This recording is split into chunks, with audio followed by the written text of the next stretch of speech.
Hi everyone and welcome back to my channel, or welcome if you guys are new. I'm Kirsten, and in today's video we're going to be talking about the one product from every category that I would keep if I could only keep one. So the if I could only keep one video, basically.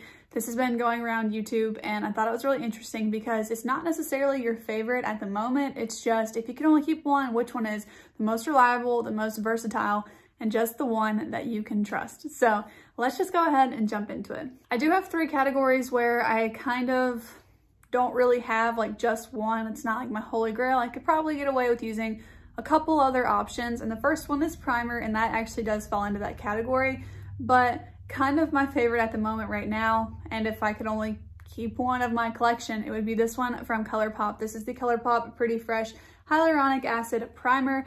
I do really like it, but it does have that asterisk next to it because I haven't had it for very long, and I can do without a primer if I need to. I can always use a moisturizer before I put on my makeup or foundation because I typically like primers like this that are really hydrating, so they kind of serve a similar purpose to a moisturizer as far as why I use them, because I have really dry skin. So that one just kind of has a little asterisk next to it, but I do really enjoy this primer. The next category is foundation, and I actually chose the ColourPop Pretty Fresh foundation for this. So I would probably choose the Thrive CC Cream, honestly, but I don't have that one. But when I think about that compared to this one is a lot cheaper, and I do achieve a very similar result with it. But I don't really know. I just feel like I lean a little bit more towards wanting to say the Thrive one, but honestly, like, that's why this one's going to be the answer today. So I have not repurchased the Thrive CC Cream yet. I do think that I will, but obviously it is a lot more expensive than this one. So the ColourPop Pretty Fresh foundation is going to be the winner for me today. As far as concealer goes, I had to give it to this one. This is the Flower Beauty Light Illusion Concealer, and specifically this is in the shade Fair. I love this concealer. I really just think that it's amazing. I love the undertone of it. It just works really well for my skin. It's very hydrating, but it does give a good amount of coverage, so I just really like it. For powder, I actually ended up going with the No. 7 pressed powder. I have this in the shade Light, and I like it. As you can tell, I have already hit a pretty big pan in it. I'm not the biggest powder person, so it doesn't really take a lot for me to just love a powder. All I really need is for it to really set my under eyes, and that's what this does. I don't feel like it's messy because it's not a loose powder. It's just very reliable, so I think it's a good one for this. Next up, I'm going to put the next two categories together, and that is bronzer and highlight, and that is because it would be this palette, which has both. So this is the Charlotte Tilbury Bronze and Glow Duo. I have this in Fair Medium. I love both shades in this palette, so this is going to count for my bronzer and my highlight. I can really build both of them up. I can build up the highlight to be pretty intense or keep it pretty subtle, as well as the bronzer. It's more of a contour shade, but I'm very fair skinned, so I treat it more like a bronzer. I usually wouldn't put something on top of it to be more warm toned. I like something like this. It's a little bit more neutral. So this wins for both of those categories for me. However, for blush, I'm going to have to go with this single. This is the Hourglass Blush in Mood Exposure. It's super expensive, but I just really love it. I find that it gives a really nice sheen. I can build it up. It can be very light or pretty full coverage if I want it to be. And it's just a perfect mauve tone. Next up is lipstick, and I wish this wasn't the answer, but when I come down to it, it really is. It's the Almay lipstick in the shade Worry Less. Now, I might not specifically keep this tube of it because it's almost gone.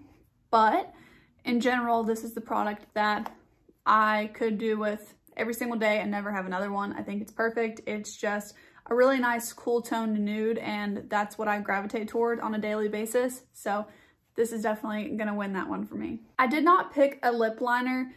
Just know that I really love the KKW Beauty lip liners, as well as the NYX lip liner in Nude Suede Shoes, but I could live with that one. So I just chose to do one lipstick in the whole lip category. So I'm also not going to be choosing like a gloss and I cheated in other categories. Okay, we'll get to that in a minute, but I could do with this one lipstick, period.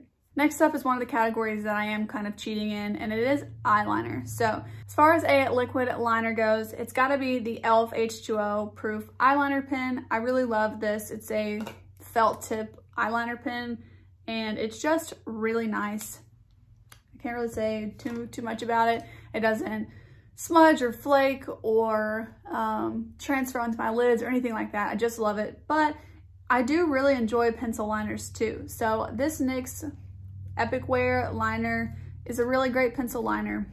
And I think if I could only pick one shade, it'd probably be All Time Olive, but just in general, this formula is just the best, and I would not want to not have it in my collection. The next category is another one with that same asterisk as the primer. It's just I don't really care enough about it that if I couldn't repurchase these, I would just find an alternative and it'd be fine. I have the Milani Weekend Brow in soft brown, and then the Essence Clear Brow Gel. I use this every day. I'm pretty low maintenance with my brows. I don't really like to do them. I don't really care about it. I have this duo and I use it pretty much every day. So this is kind of what I just kind of felt like should go in the category so that I had an answer for it, but I'd be fine repurchasing pretty much any brow product that can make it work. And just not really that into brow products. For the eyeshadow base, I actually chose just to go with this NYX Glitter Glue. I could be fine without an eyeshadow base underneath the actual like matte shades and everything. I could just use a concealer and then set it with a powder. It's fine. But I don't think I'd want to be without this NYX Glitter Glue again. It's just really great under any glittery or shimmery shadows, and I just think that it makes a really big difference. So this is the one in that category that I would keep. And now we are to the next category that I'm going to be cheating on, and it's eyeshadow palettes. I have 3, but I will tell you the one that I would keep out of the 3 if I could only keep one. Okay, so let's just go ahead and start with the 2 that are not the number 1. So it's these 2 palettes. These are both 2 9-pan palettes. This one is the Nude Light from Huda Beauty, and I love this palette. I've hit pan in 2 of the shades, and honestly, I'm pretty close to hitting pan in like almost all of the other ones, except for the deepest brown here. Like they've all got pretty good dips in them. So it's definitely a favorite of mine. And the other 9-pan palette that I love is the ColourPop Making Mobs palette. You guys, I've been talking about this for several months now, ever since I got it. And I just love it. It's got a lot of wear on it for only having it for a few months. And the 2 of these together are just amazing. They're perfect everyday palettes, but you can also build them up and use like the Super Shock Shadow in this, or use a NYX Glitter Glue underneath any of these shimmer shades, and it just brings your eye look to the next level.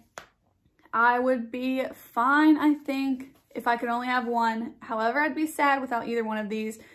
They don't have enough variety for me. As you can see with the look I have on today, and the look from Monday's video, those both came from the Give Me Glow Pastel Dreams palette. I like colorful looks every now and then, and I feel like if I could only keep one of these, I would feel a little bit limited as far as the color stories go, because overall, they're pretty monochromatic. This one's got a pretty similar kind of theme to it. You can kind of tell it's like really pinky purple, and there's just not a lot of variety, as well as this one is literally a mauve monochromatic palette. So they just don't have enough variety if I could only keep one. But on the other hand, this palette, this is the Huda Beauty Mercury Retrograde palette, is the one that I would keep if I could only keep one eyeshadow palette. It just has so much versatility and variety. It's got neutral shades here with these kind of golds. It's got a lot of pinks, which I love. It's got even some blues, some purples, and I would pick this one. So even looking here, I could probably make this look I have on today using this and maybe this one here, because all I used was 2 shades. And I would be able to make that with this. The only downside to this is that even if you use the gold shades here, if you were to dip into this one here, what is it called?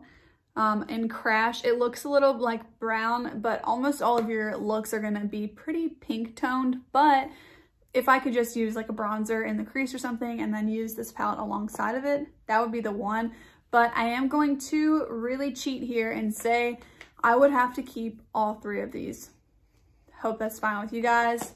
I had some other categories that I could eliminate, so I think it's fair that I get to keep 3 eyeshadow palettes. Okay, I make the rules here on my channel, so yeah, I would definitely keep all 3 of those. And the last category with the little asterisk next to it that I could kind of do with another product, and I'm not, you know, totally 100% only sold on this one, is mascara. And I did pick the NYX On The Rise Volume Lift Mascara because it's really great. It's got a good formula. It's at a really good price point. It's what I'm wearing today, and I just feel like I'd be fine with it.